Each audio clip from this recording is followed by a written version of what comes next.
Good evening and thanks for joining us. I'm Bruce Frisco. It is Tuesday, the 16th of December. This is CTV News. Tonight, water woes. Haligonians to dig deeper after the utility is granted a rate hike. Better safe than sorry. A maritime school closed a second day because of online threats. And Oliver's Polish Christmas. A familiar face releases his second children's book. Live from our Maritimes News Center, this is CTV News. Here is Bruce Frisco. Good evening. Heading into Christmas, it is the last thing cash-strapped Haligonians want to hear, but they will be paying more for water and water services in the new year. A rate hike for Halifax Water has been approved, but no actual number has been attached to the rate hike yet. CTV's Callum Smith explains. The board says Halifax Water's rate hike ask constitutes rate shock. The utility was seeking 2 increases over 3 months, leading to a 35.6% total jump, an average residential increase of $335 annually. The board found that while Halifax Water provided a reasonable explanation about the need to increase rates to cover some of its higher costs due to inflation and other cost pressures, the board finds that other requested costs were not justified or that the utility overestimated some of them. To that end, the board's biggest rejection stems from a delay in the utility's application filing. Ultimately, the board is deferring a $24.5 million deficit recovery to later years. That would cut down the April increase by 10%, along with other demanded adjustments or cuts. We don't know yet what impact that'll have on the actual percentage increase, but we're starting at 10% cut, and we're hoping that we'll have more significant cuts following that. Halifax Water says they're reviewing the findings and directives and will take the time to understand what this means for the utility and customers. I would like to see between the two of them combined single digit. Halifax Mayor Andy Fillmore is calling on the municipal and provincial auditors general to review the utility.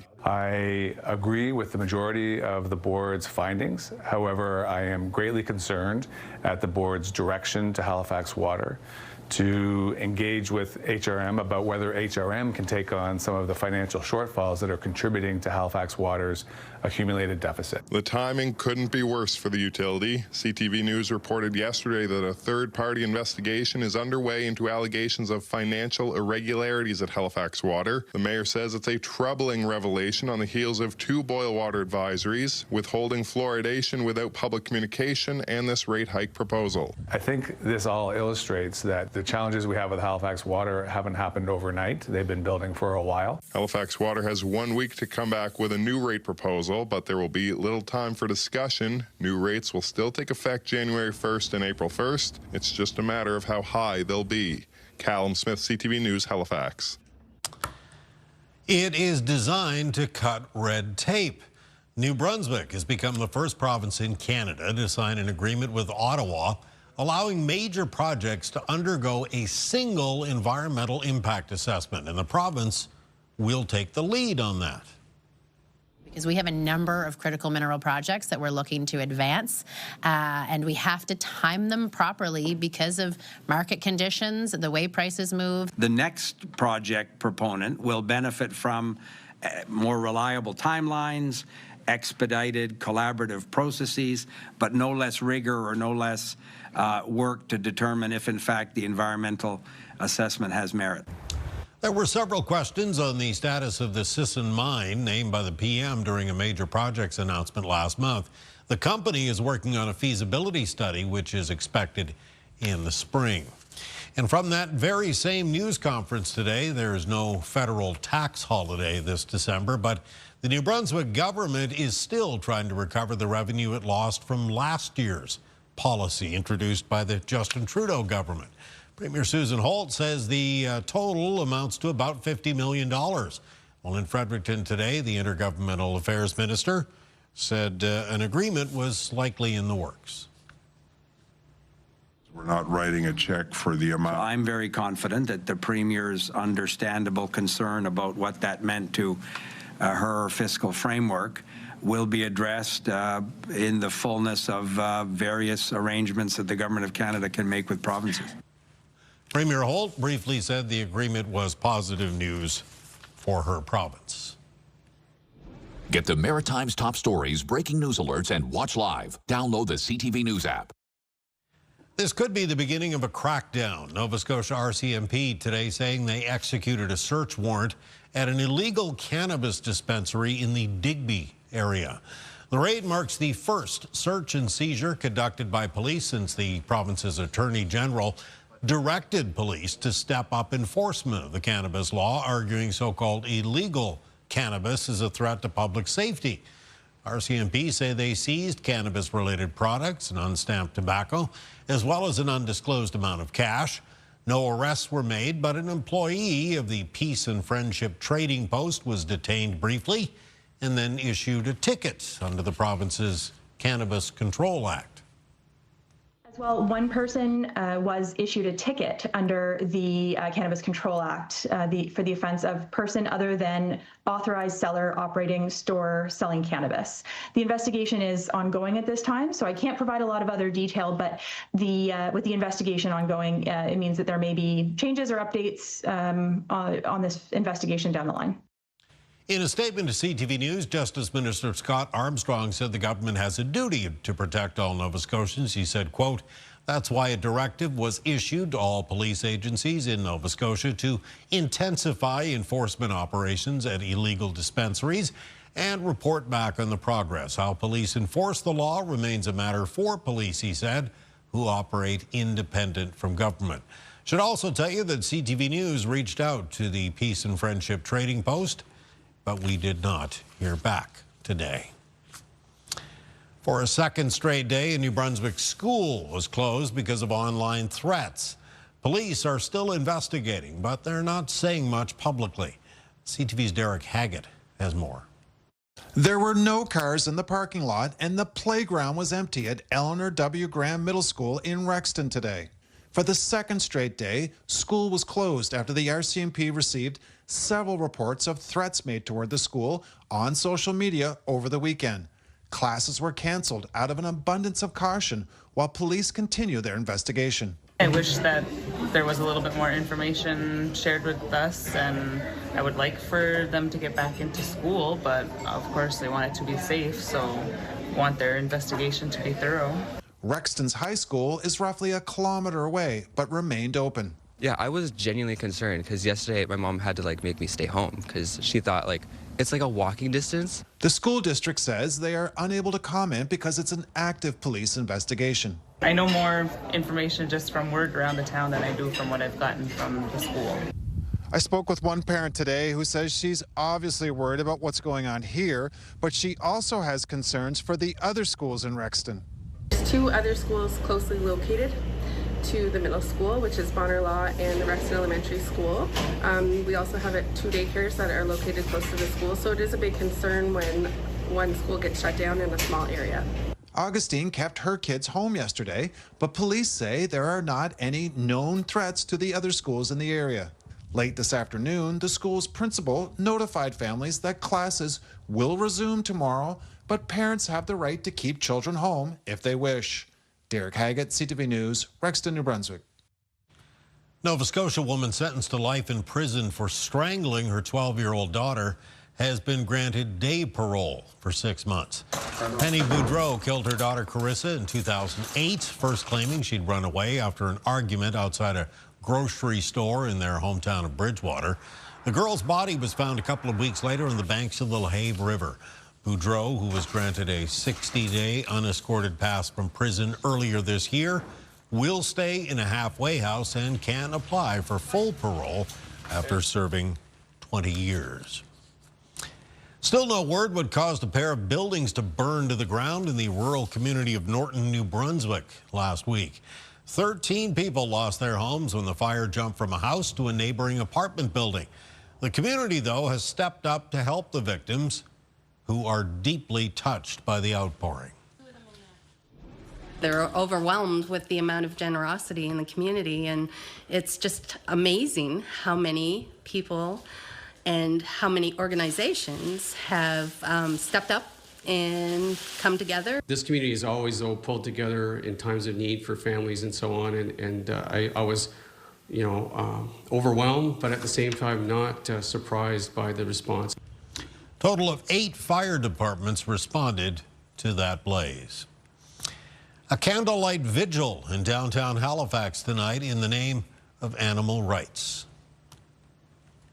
Please open your eyes, your hearts, and your minds to the nightmare that's meeting us here.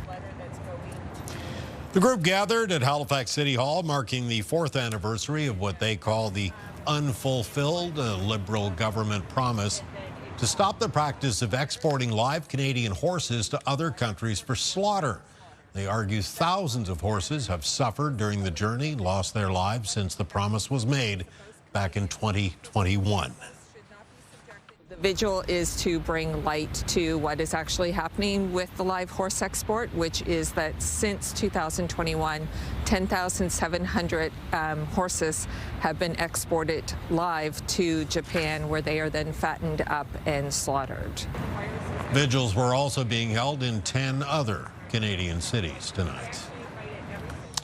Still to come this evening, Kaylin's full forecast, and we'll tell you why some dedicated bakers are cutting back on the sweets this holiday season. Coming up next, though, seeking southern comfort. What we are noticing is that people are spending less time pre or post cruise in the U.S. Maritimers still anxious to head south, but not so anxious to spend any time in the United States. Details are next. Come on back, won't you?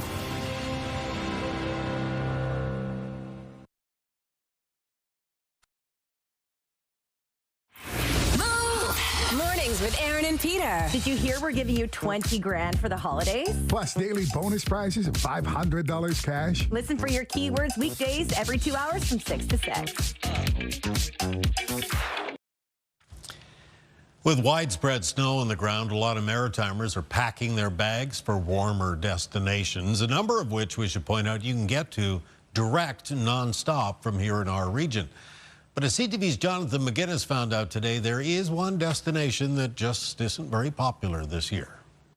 Things are picking up at the Halifax International Airport as holiday travel nears its peak. This week is actually our busiest, December 19th, so this coming Friday heading into the weekend. We're expecting to see about 5,600 passengers arriving and departing, pass through the terminal. I go back for the holidays, 15 days, and later I come back to Canada. Exchange student Miguel Gonzalez is looking forward to heading home to Spain to visit his family and escape the Canadian winter. Yeah, here is so cold, and yeah, I prefer the hot. One destination noticeably absent from many Canadian itineraries is the United States. In September, the number of return trips from the U.S. by Canadians dropped nearly 31% compared to the same time last year. While cruises out of American ports remain popular, the time tagged onto most trips is declining. But what we are noticing is that people are spending less time pre or post cruise in the U.S. That could be due to the geopolitical situation, or it could be due to the dollar. People are looking to just spend less money.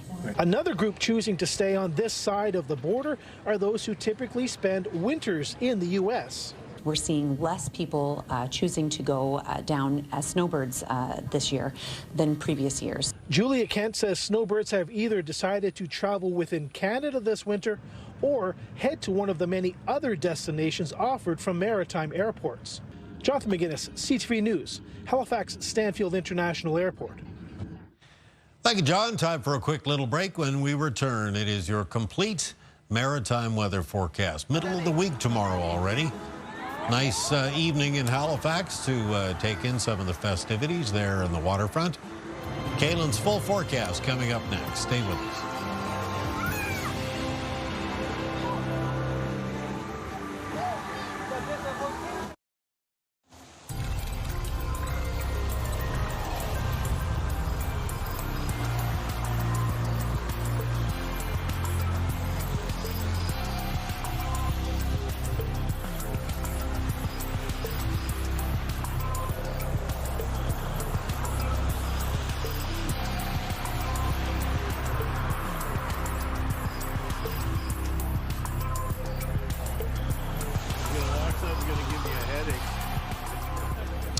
Gosh, it is the 16th day of December. It's a Tuesday evening tonight. Another cool day around here, though. It was nice to see some sunshine.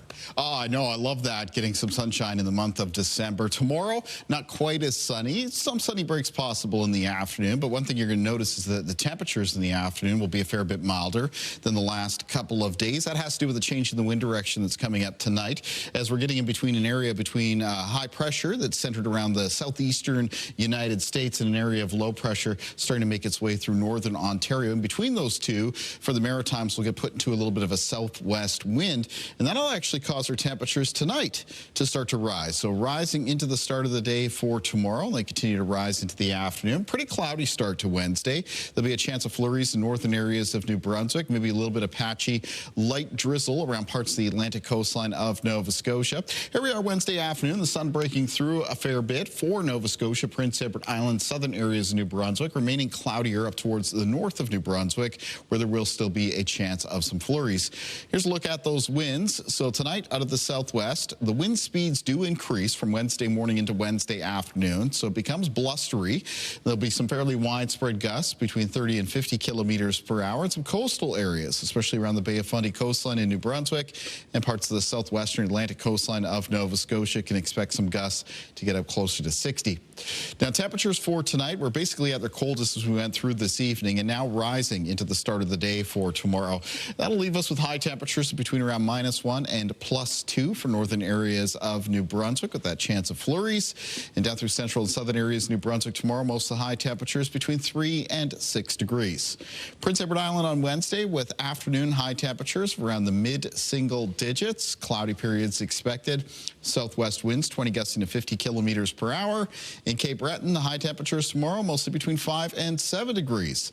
Near 6 for New Glasgow and Antigonish, and for the eastern shore of Nova Scotia tomorrow looking at 7 at Canso, Ecum, Spanish Ship Bay, 6 degrees for Sheet Harbour tomorrow. Same thing goes for Halifax and Dartmouth, 6 at Truro as well as Amherst. The Annapolis Valley with high temperatures near 7 degrees on Wednesday. On the south shore of Nova Scotia, most of the high temperatures will be between 6 and 8 degrees. Taking a look at our extended forecast for New Brunswick coming up on Thursday. It's a mostly sunny day, a little bit cool, and then on Friday temperatures come up towards the low teens in some cases, but that's because of our next bigger weather system moving through, and that's going to be bringing in some rainy and windy weather for New Brunswick. A couple things to think about before the arrival of that weather system, and this would go for the entirety of the Maritime region. Any holiday decorations that could be easily wind blown or wind damaged, you might want to think about securing those on Thursday or Friday morning before the winds really pick up. And check out your drainage systems around your property as well in case any are blocked up from any snow or ice. That'll help with any water runoff from that Friday system. Chance of flurries on Saturday for New Brunswick, flurries in the forecast for Sunday, and then a chance of flurries on Monday and Tuesday of next week. For Nova Scotia, the forecast coming up on Thursday, clearing conditions, and the rainy and windy weather developing late in the day on Friday. Looks like mostly Friday evening and Friday night. That's followed by flurries in the forecast for Saturday, mixture of showers and flurries for Sunday, and then a chance of flurries on Monday and Tuesday of next week. And for Prince Edward Island, the outlook coming up on Thursday, it's a mix of sun and cloud, highs near 2 degrees, up to 12 on Friday with rainy and windy weather developing. Flurries in the forecast for Saturday, mixture of flurries and showers on Sunday, and then a chance of flurries on Monday and Tuesday, Bruce. All right, thanks, sir. Wake up weather's still to come. We will step aside for just a couple of minutes, but hope to see you on the other side of the break.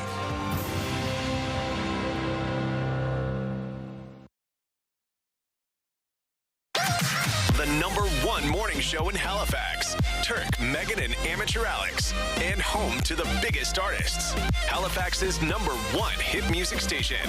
101.3 Virgin Radio. No surprise, but Santa's cookies will likely cost you a significant amount more this year as inflation continues to hit our grocery stores. In fact, some local bakers and consumers say they will be cutting back on the sweets this holiday season. Here's CTV's Emma Convey.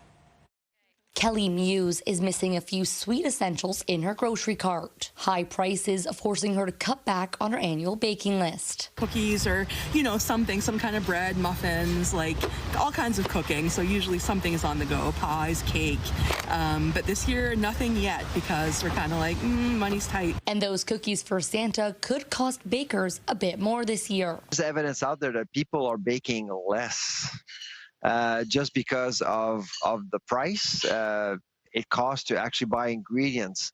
Despite prices for some baking essentials dropping a bit in price, other key ingredients are up. For chocolate, generally speaking, we're seeing higher prices compared to last year. I'd say probably chocolate is anywhere between 15 to 20% more. Vanilla prices have actually gone up as well. It's a lot of cookies, a lot of brownies, a lot of muffins in the morning. So we're going through probably 50 pounds of butter a week. And so again, we're just trying to shop around and find the best prices that we can. This cafe downtown Halifax finds buying certain ingredients in bulk helps keep their costs down. 20 kilos of dark chocolate at a time. And I think right now that costs us about $500. And we're buying that every week or two. Emma Convey, CTV News, Halifax. Okay, thank you, Emma. Time for one final break tonight. Coming up, a new children's book from one of our region's best-known political scientists. First, though, it's your wake-up weather. Here's a live look at Lunenburg on this Tuesday night. It is 0 in that home of the Blue Nose. Kaylin Mitchell with everything you need to know for Wednesday morning when we come back.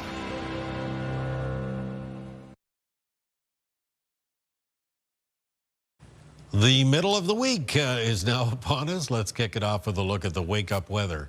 And Kaylin. Yeah, thank you, Bruce. So cloudy Wednesday morning for the Maritimes, and temperatures that'll be ranging from a few degrees below to a few degrees above the freezing mark. Still below 0 to start the day around central and northern areas of New Brunswick. For the afternoon, a lot of high temperatures in the Maritimes coming up towards the low to mid single digits and a blustery southwest wind. There will be a chance some flurries throughout the day in northern New Brunswick. Bruce.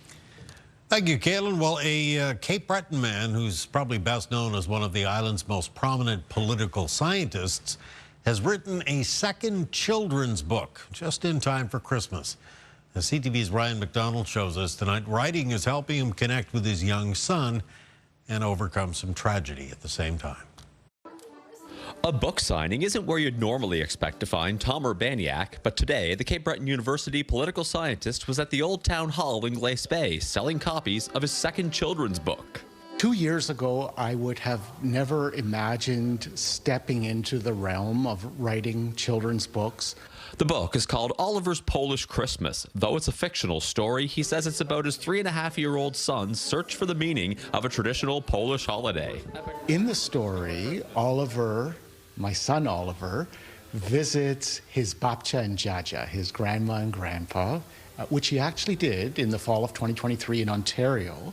On Valentine's Day 2024, Urbaniak's wife and Oliver's mother, Alison Etter, died unexpectedly following an illness. She was only 41 years old. Shortly after that, both his parents, Oliver's grandparents, passed away. Urbaniak says that writing has become part of his and his son's healing. I'm still shocked that she's not here physically.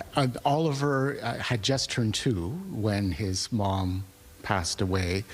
And he still has memories, direct memories of his mamusha, but I knew that it would be important to say a little more. Urbaniak says his latest book is dedicated in his parents' memory and that their legacy, along with his wife's, carry a broader message. We're in a world torn by conflict, anger, hatred, animosity, jealousy, and this is saying there's a better way, and love is a force, and it's a force that lives even when our loved ones are not alive and with us. Ryan McDonald, CTV News, Glace Bay. Well said. Thank you for that, Tom. That's your late news tonight. CTVNewsAtlantic.ca. If you joined us late or you'd like another look at anything you've seen, it's always your home for news. I'm Bruce Frisco. Thank you for staying up late with us tonight. Have a good evening. And we sure hope to see you again tomorrow.